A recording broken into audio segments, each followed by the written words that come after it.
وزیراعظم عمران خان سے پاکستان ٹینرز ایسوسی ایشن کے وفد کی ملاقات میں وفاقی وزیر حماد اظہر، مشیر عبدالرزاق داؤد، معاون خصوصی وقار مسعود اور چیئرمین پاکستان ٹینرز ایسوسی ایشن انجم ظفر نے شرکت کی۔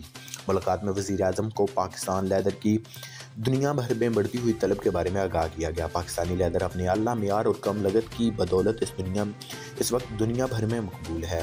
مزید بتایا گیا کہ پاکستانی لیدر پر 300% تک ویلیو ایڈیشن کے بعد اس دنیا کے مقبول برانڈز کو برآمد کر کے اربوں ڈالرز مبادلہ کمانے کی صلاحیت موجود ہے۔ پاکستان میں بھیڑ، بکری، گائے اور بھینس کا چمڑا اعلیٰ معیار اور وافر مقدار میں تیار کیا جاتا ہے، مگر کورونا اور دیگر وجوہات کی بنا پر یہ صنعت اپنے ہدف پورا کرنے میں مشکلات کا شکار ہے۔ وزیراعظم نے وفد کو یقین دہانی کرائی کہ لیدر کی صنعت کو اپنی پوری صلاحیت پر چلانے کے لیے حکومت ہر ممکنہ تعاون کے لیے تیار ہے۔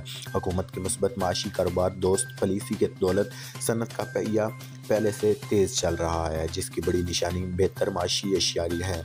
مزید وزیراعظم نے کہا کہ ایسی صنعتیں جو ملک میں ویلیو ایڈڈ برآمد کا ذریعہ، ان کو فروغ دینے کے لیے حکومت ترجیحی بنیادوں پر اقدامات اٹھا رہی ہے۔